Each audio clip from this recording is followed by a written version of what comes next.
पिछले वीडियोस में हमने पढ़ा था Euclid's division algorithm.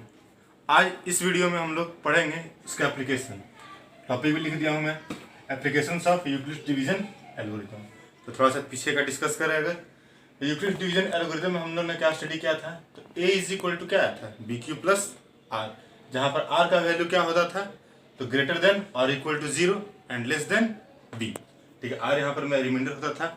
Simple way में बात करें तो dividend equal to divisor into quotient plus remainder. अब यहाँ पर एक क्वेश्चन मैंने लिखा है कि show that odd positive integer can be written in the form of 4m+1 और 4m+3। मतलब क्या है, तो 4m+1 और 4m+3 किसको रिप्रेजेंट कर रहा है, तो एक ऑड नंबर को रिप्रेजेंट कर रहा है। ठीक है, जहां पर ये m क्या होगा, m is any positive integer. ठीक है, तो इसको हमको शो करना है। तो इसके दो मेथड्स हैं। पहला मेथड्स डील करता हूं। तो यहां पर देख रहे हैं क्वेश्चन में क्या दिया है, 4m+1 और 4m+3। मतलब इसका फॉर्म किसके फॉर्म में आना चाहिए, तो 4m+1 और 4m+3 के फॉर्म में। तो यहां पर अगर हम लिखें, तो यहां पर हम देखें तो b मेरा किससे डिवाइड होगा। इसको अगर लिखें हम, मान ली कोई एक टर्म a है, a को हम डिवाइड करें किससे, 4 से। ध्यान देना होगा, जो क्वेश्चन होगा उसी से हम डिवाइड करेंगे।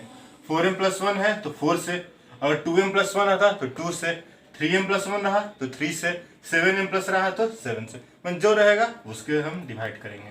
तो a को हम किससे डिवाइड कर रहे हैं, 4 से। कोई ना कोई क्वेश्चन आएगा ही, माइनस कर दें तो कुछ ना कुछ रिमाइंडर बचेगा। मतलब यहां से हम क्या लिखेंगे, a is equal to 4q plus R, dividend equal to divisor into quotient plus remainder. अब यहां पर देखें हम लोग, तो ये मेरे पास एक टर्म मिला है a हमको किसको रिप्रेजेंट करेगा, तो कोई भी एक पॉजिटिव इंटीजर को। अब यहां पर देखें हम लोग, तो r मतलब जो रिमाइंडर है इसका वैल्यू क्या क्या हो सकता है, तो हम किससे डिवाइड कर रहे हैं, तो 4 से। तो यहां पर मैंने कंडीशन लिखा हुआ है, r इज ग्रेटर देन और equal to 0 and less than b। तो डिवाइजर मेरा कौन है, 4 है। तो यानी इसका वैल्यू क्या होगा, 0 से बड़ा या 0 के इक्वल और 4 से कम। तो 0 या उससे बड़ा और 4 से कम, तो यानी कौन कौन वैल्यू पॉसिबल है, तो r इज इक्वल टू पहले 0 हो सकता है, 1 हो सकता है, 2 हो सकता है और 3 हो सकता है। ये 4 वैल्यूज मेरे पॉसिबल है। तो यानी कि therefore possible numbers are 4q। पहला बार हम r का वैल्यू 0 पुट करें तो 4q प्लस 0 यानी 4q। दूसरा हमको क्या मिलेगा, तो r का वैल्यू 1 पुट किए तो 4q प्लस 1।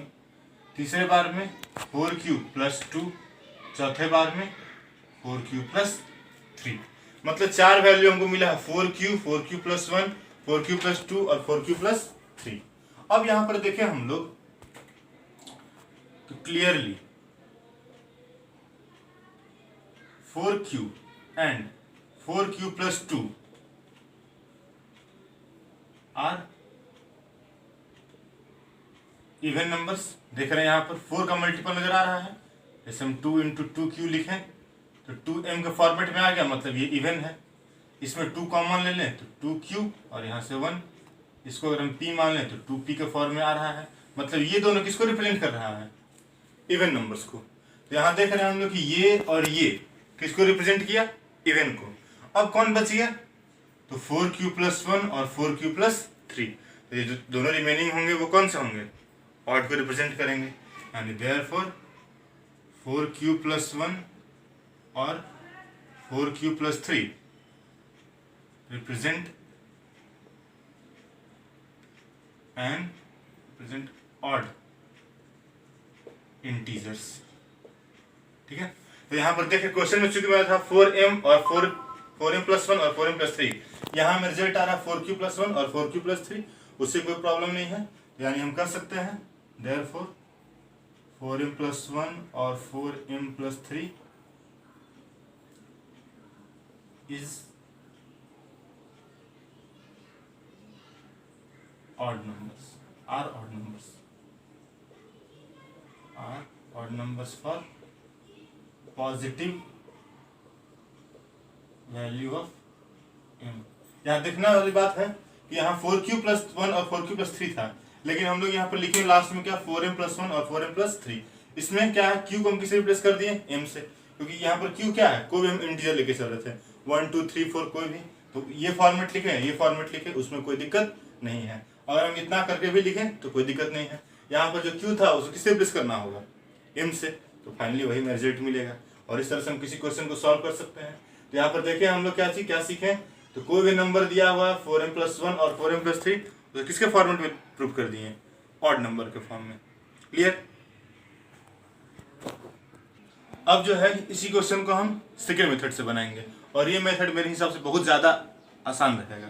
ठीक है, तो जैसा कि हम पहले जान चुके हैं कि क्या करते हैं हम, किसी भी इवन नंबर को, इवन नंबर का फॉर्मेट क्या होता है 2m, और ऑड नंबर का फॉर्मेट क्या बताए थे 2m+1 या 2m-1, दोनों लिख सकते हैं हम लोग।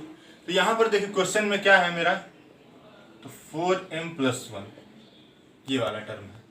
इसको अगर हम एक्सप्रेस करें तो इसको हम इस तरीके से लिख सकते हैं, 4m को ब्रेक करें अगर तो 2 × 2m+1, ये 1 साइड में है, 4m था 2 × 2m+1।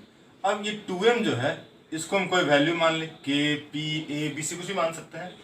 तो ये क्या फॉर्मेट डाल दिया 2k+1, मतलब therefore 4m+1 represents odd integer. Clear.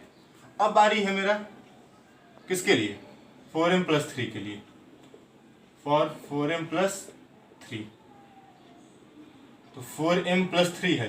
देखना है यहाँ पर ध्यान देना है कि जो ऑड का टर्म है उसमें लास्ट मेरा 1 आना चाहिए। तो अगर इसको 1 के लिए तोड़ना है, इसको हम क्या लिखेंगे 2+1। अगर यहाँ पर ये 5 रहता तो क्या करते हैं हम 4+1, 7 रहता तो 6+1, उस तरह से करना होगा। अब यहाँ पर देखिए इन दोनों में कॉमन 2 मिल गया है, यहाँ से बचेगा 2m, यहाँ से +1 और यहाँ का 1 साइड में है। ये जो कोई कांस्टेंट मिलेगा इसको हम फिलहाल p मान लेते हैं। ये क्या मिल गया 2p+1, ये किसका फॉर्मेट है ऑड नंबर का, मतलब therefore 2p+1 express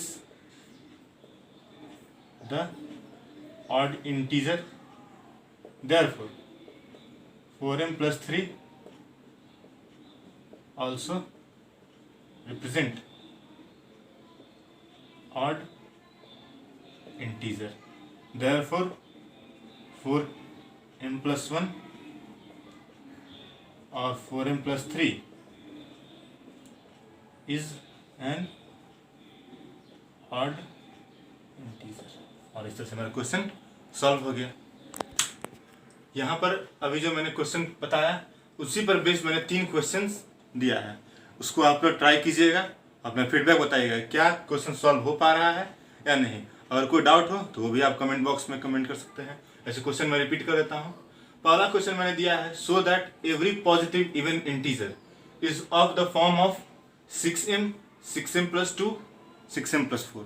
मतलब कोई भी पॉजिटिव इंटीजर को हम किस फॉर्मेट में लिख सकते हैं 6m, 6m+2 और 6m+4। ये पहला क्वेश्चन है, इसको आप लोग सॉल्व कीजिएगा। दूसरा क्वेश्चन मैंने दिया है, so that every positive odd integer is of the form of 6m+1, 6m+3, 6m+5। मतलब किसी भी पॉजिटिव ऑड इंटीजर मतलब ऑड नंबर को हम किसके फॉर्म में लिख सकते हैं 6m+1, 6m+3 और 6m+5। और ध्यान देने वाली बात है कि यहाँ पर जो m होगा, m किसको रिप्रेजेंट करता है, m इज पॉजिटिव इंटीजर। ये पहले से अंडरस्टूड मैंने करा दिया है। तीसरा क्वेश्चन मैंने दिया है, so that sum of squares of 2 odd positive integers is even. यहाँ पर क्या शो करना है कि किसी भी 2 ऑड नंबर का स्क्वायर्स का सम, मतलब ऐसे अगर मान लिया हम 3 है और 5 ले लिए तो 3 का स्क्वायर क्या हो गया 9, 5 है तो 5 का स्क्वायर 25, दोनों को प्लस किए तो क्या आ गया 34। ये क्या है इवन है, तो यही हमको प्रूव करना है। तो ये तो मैंने एक डिजिट लेकर कर दिया है। आपको यूक्लिड डिवीजन एल्गोरिथम की हेल्प से प्रूव करना है। क्या? तो दो ऑड नंबर्स के स्क्वायर्स का सम वो क्या होगा? तो इवन आएगा। ठीक है, इसको आप लोग सॉल्व कीजिएगा और अपना फीडबैक कमेंट बॉक्स में जरूर प्रोवाइड कीजिएगा। अगला क्वेश्चन मैंने लिखा है, ये इंपॉर्टेंट क्वेश्चन है, आप एग्जाम में आ सकते हो, सीबीएसई में पूछा गया है 2008 में। क्वेश्चन है, show that the square of any positive integer is either of the form of 3m और 3m+1 for some integer m। मतलब किसी भी स्क्वायर का जो नंबर होगा, किसी भी नंबर का स्क्वायर वो किसके फॉर्म में रह सकता है? या तो 3m के फॉर्म में या तो 3m+1 के फॉर्म में। ये हमको शो करना है। तो जैसे ही क्वेश्चन पर मेरा नजर जाएगा तो हम सबसे पहले कौन सा डिजिट यहाँ पर नजर आ रहा है? 3। तो हम लोग 3 को यूज करके करेंगे। तो वैसे ही जैसे हम लोग अगर बात करें यूक्लिड डिवीजन एल्गोरिथम से हम क्या सीखे हैं? यूक्लिड डिवीजन लेमा बोले, बात एक ही है। तो a = bq+r। तो यहाँ पर कोई एक a नंबर लिए हैं, उसको हम किससे डिवाइड करेंगे? कौन सा डिजिट है यहाँ पर? 3 है। तो 3 से डिवाइड करेंगे q बार में 3q और कोई रिमाइंडर बचा मेरा r। तो यानी अगर हम लोग अप्लाई करें तो क्या लिखेंगे? a मतलब dividend equal to divisor into quotient plus remainder, यानी a क्या मिलेगा हमको? 3q+r। अब आप लोग बताइए यहाँ पर r का वैल्यू क्या होगा? तो देख रहे हैं हम बताए हुए हैं, कंडीशन इसका क्या था? ये कंडीशन था 0 या उससे बड़ा और b से छोटा। तो यानी कि 0 हो सकता है, किसे डिवाइड कर रहे हैं हम लोग? 3 से। तो 3 से कम कौन कौन होगा? 1, 2 और 0। यानी कौन कौन वैल्यू लेंगे? 0, 1 और 2। तो यानी पॉसिबल वैल्यू क्या मिलेगा हमको? तो केस फर्स्ट पहला बात करेगा। केस फर्स्ट में r का वैल्यू क्या पुट करना पड़ेगा हमको? 0। यानी केस फर्स्ट में a = 3q+0 मतलब क्या मिल गया? 3q ही आ गया, मतलब a = 3q। लेकिन यहाँ पर मेरा क्वेश्चन सॉल्व नहीं हुआ अभी। क्वेश्चन में किसका जिक्र किया है? स्क्वायर का। तो स्क्वायर के लिए हम लोग क्या करेंगे? उस नंबर को स्क्वायर करेंगे। तो अगर हम a का स्क्वायर करते हैं तो इधर भी स्क्वायर करना पड़ेगा हमको। तो क्या हो गया? ये a² = 3 का स्क्वायर 9 और ये q²। क्लियर है? अब हम लोग इसको क्या लिख सकते हैं?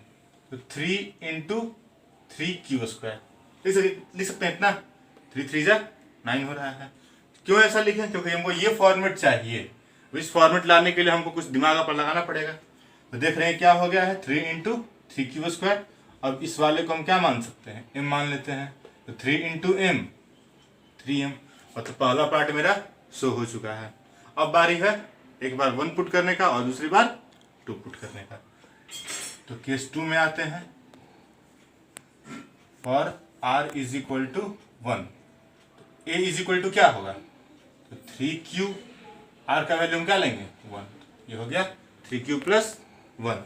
अब स्क्वायर का जिक्र करना है तो स्क्वायर करेंगे हम 3q+1 का स्क्वायर, a²।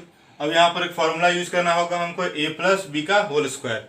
सब लोग को मुझे लगता है पता होगा। a² + 2ab + b²।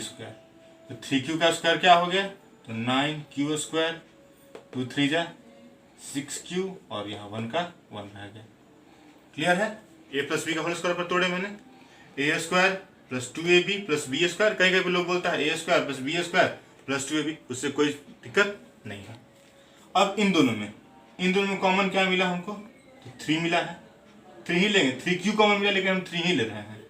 तो यहाँ पर क्या हो जाएगा? ये 3q हो जाएगा और यहाँ से 3q² और यहाँ से 2q और यहाँ का 1 बच जाएगा। अब इस वाले को हम क्या मान लेंगे? m मान लेंगे। तो क्या हो गया? ये 3m+1 का फॉर्मेट में आ गया, यानी ये वाला हमको नजर आ गया बात। तो यानी ये किस फॉर्म में आया? 3m+1। अब यहाँ पर नहीं खत्म हुआ, हमको तीनों केस यूज करना होगा। तीसरा केस मेरा क्या रहेगा? तो r का वैल्यू क्या लेना होगा हमको? 2 लेना होगा। केस 3 में हम देखें अगर, तो r का अभी तक हम क्या ले लिए? r का वैल्यू 0 ले चुके हैं, 1 ले चुके हैं। अगला बारी किसका है? 2 का।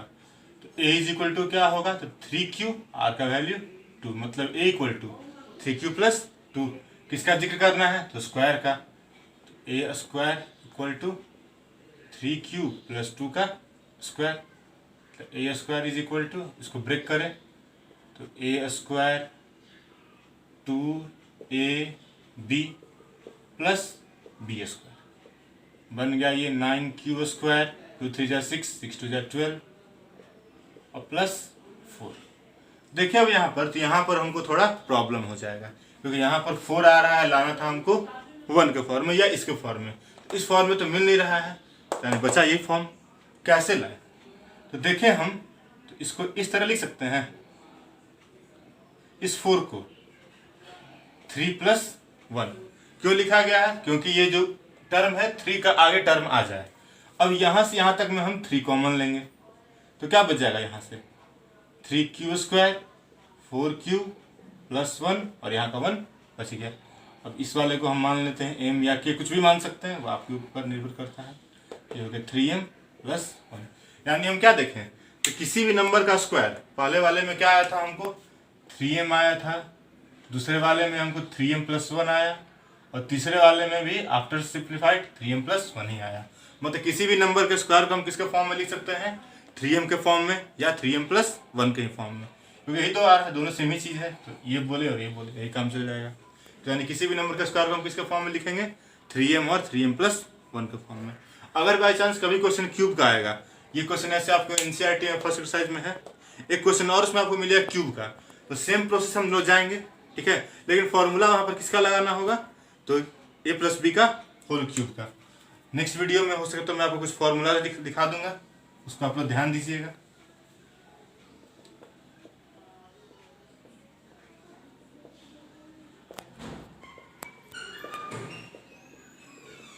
और जहाँ पर a प्लस बी का होल स्क्वायर का जरूरत पड़ा तो वहाँ a square plus 2ab plus square, ठीक है। तो आज इतना ही, नेक्स्ट वीडियो में आपको फिर और कुछ क्वेश्चंस कराऊंगा और फिर हम लोग आगे बढ़ेंगे।